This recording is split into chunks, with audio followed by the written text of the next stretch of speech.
बच्चों आज हम लोग पिछले 24 तारीख का जो वीडियो पढ़ाई से संबंधित भेजा गया था उसमें कुछ तकनीकी समस्या दिखाई दी थी।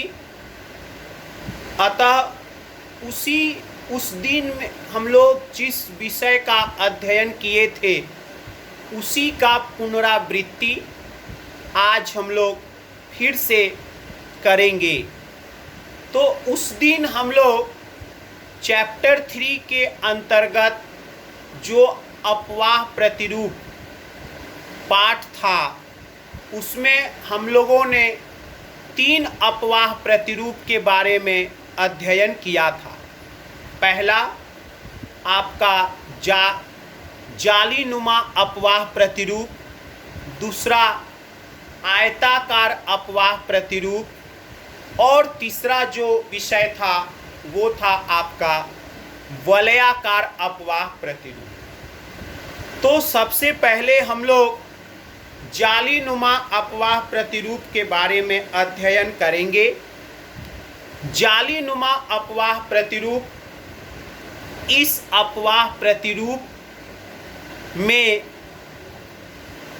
मुख्य नदी अर्थात अनुवर्ती नदी के साथ परवर्ती नदी और परवर्ती नदी के साथ नवानुवर्ती नदी, प्रत्यानुवर्ती नदी परस्पर समकोणीय स्थिति में मिलती है और इसके साथ साथ गौण मतलब सेकेंडरी जिसको आप कह सकते हैं, द्वितीयक गौण अनुवर्ती नदी, परवर्ती नदी, नवानुवर्ती नदी तथा प्रत्यानुवर्ती नदी वे भी परस्पर एक दूसरे के साथ समकोणीय स्थिति में मिलते हैं।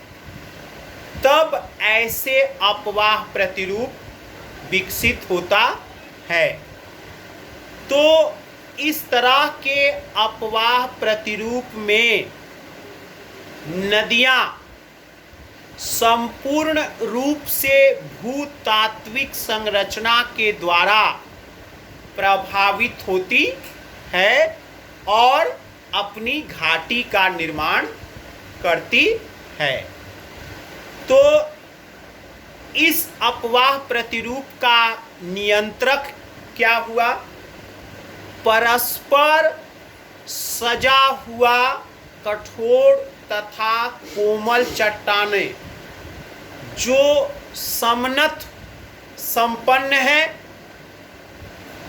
और इसके साथ साथ ऐसा कोई भूभाग हो जहां, दूसरे शब्दों में अगर कहा जाए इसे कि ऐसा कोई भूभाग जहां परस्पर कठोर तथा कोमल चट्टानें उपस्थित हो तथा समनत संपन्न हो अर्थात दोनों तरफ एक समान झुकाव हो। दूसरा जो नियंत्रक है, जैसे हिमोड़ द्वारा निर्मित कोई उच्च भूभाग हो या ड्रमलिन नामक स्थलाकृति जहां निर्मित हुआ है, ऐसे क्षेत्रों में इस तरह के जालीनुमा अपवाह प्रतिरूप विकसित होता है। तो बच्चों हमारे भारतवर्ष में ऐसे अपवाह प्रतिरूप कहाँ दिखाई देते हैं?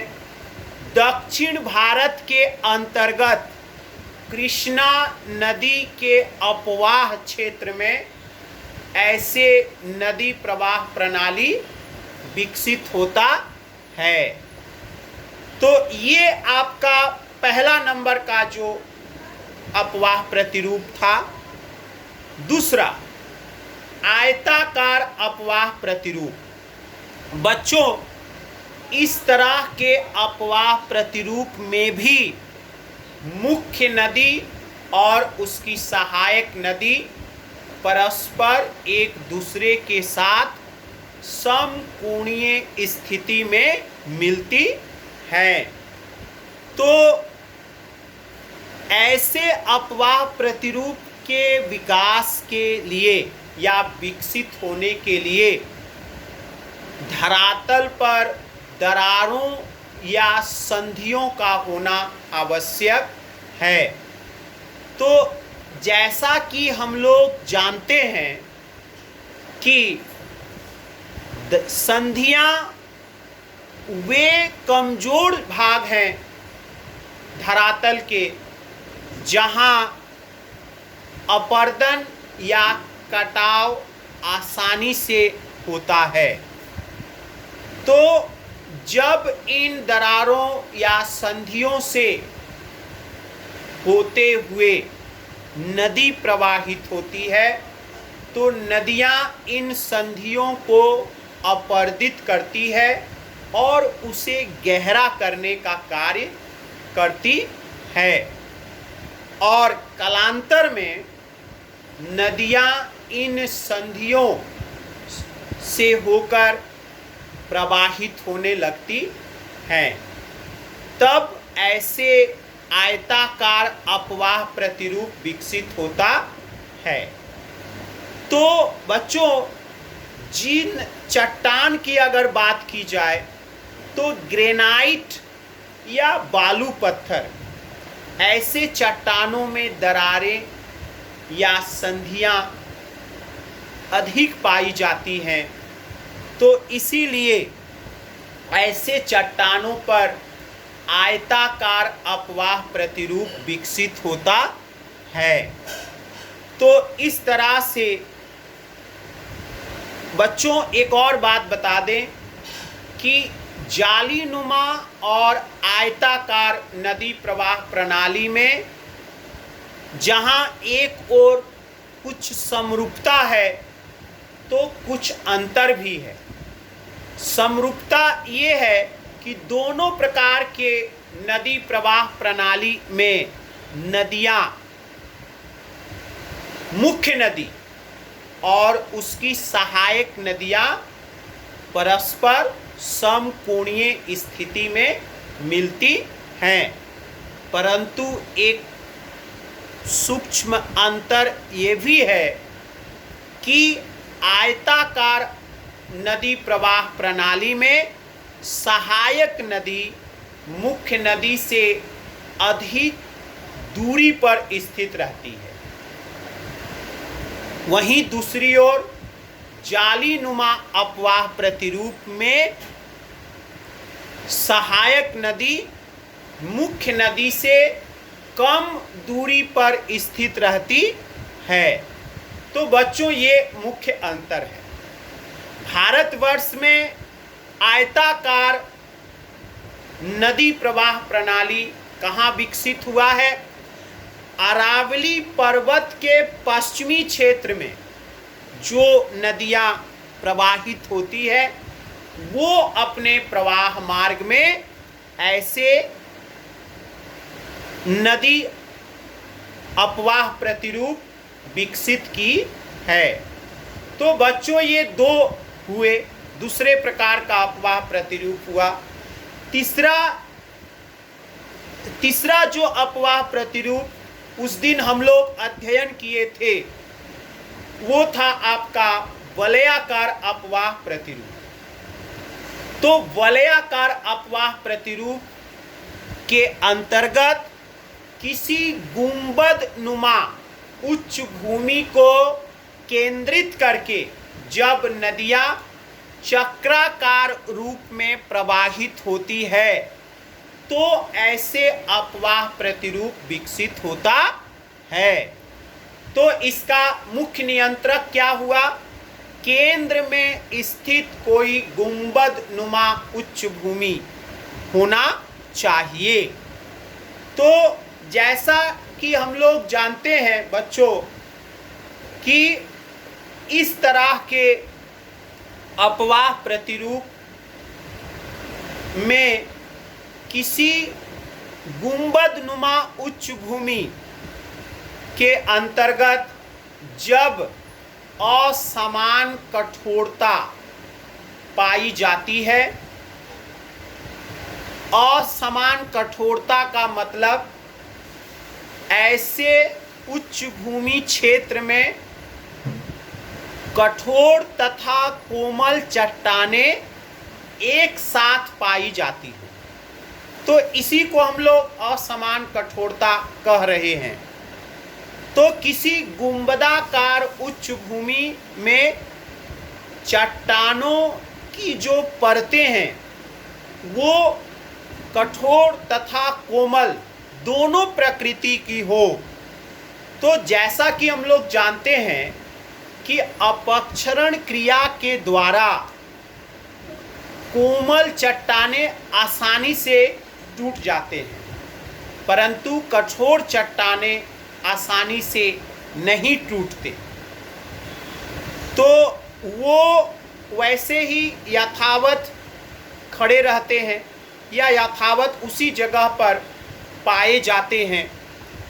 तो इस तरह से कठोर चट्टानों के परतों के मध्य स्थित कोमल चट्टानों के परतों के ऊपर नदियां जब प्रवाहित होती है तो ऐसे अपवाह प्रतिरूप अर्थात वलयाकार अपवाह प्रतिरूप विकसित होता है।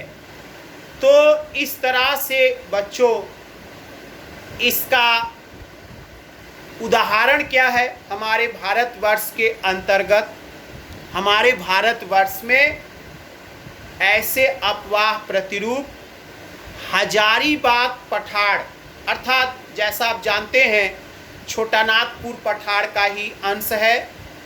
तो हजारीबाग पठारी भूमि के ऊपर जो दामोदर नदी की सहायक नदियाँ प्रवाहित होती है वो अपने प्रवाह क्षेत्र में ऐसे अपवाह प्रतिरूप विकसित की है। तो इस तरह से बच्चों ये तीनों प्रकार के अपवाह प्रतिरूप का अध्ययन हम लोग उस दिन किए थे, और इसके साथ साथ बच्चों इसका डायग्राम भी आपके साथ हम लोगों ने चर्चा किया था, जिसमें आप देख सकते हैं ये डायग्राम्स जो है ये है आपका जाली नुमा अपवाह प्रतिरूप, जिसमें आप देख रहे हैं कि मुख्य नदी सहायक जो जिसको हम लोग अनुवर्ती नदी कह रहे हैं, अनुवर्ती नदी या उसकी अन्य सहायक नदियां जो हैं वो परस्पर एक दूसरे के साथ समकोणीय स्थिति में मिलती हैं, और इसी से मिलता जुलता जो अपवाह प्रतिरूप है वो है आपका आयताकार अपवाह प्रतिरूप, जिसके जो चित्र आप देख रहे हैं इसमें भी आपका मुख्य नदी और सहायक नदी उसके परस्पर समकोणीय स्थिति में मिलते हैं। तीसरा जो चित्र आपको उस दिन दिखाया गया था वो था बच्चों ये है आपका, ये है जो है वलयाकार अपवाह प्रतिरूप। आप देख रहे हैं मध्य में उच्च भूमि है, हो सकता है या कोई गुंबद नुमा उच्च भूमि है, और इसी उच्च भूमि को केंद्रित करके आप देख रहे हैं नदियां जो हैं वो चक्राकार रूप में प्रवाहित होती हैं। तो इस तरह के अपवाह प्रतिरूप विकसित होता है। तो इस तरह बच्चों ये तीन अपवाह प्रतिरूप के बारे में हम लोगों ने उस दिन अध्ययन किया था, उसी का पुनरावृत्ति है आज। और इसके साथ साथ आज का ये क्लास ख़त्म होता है।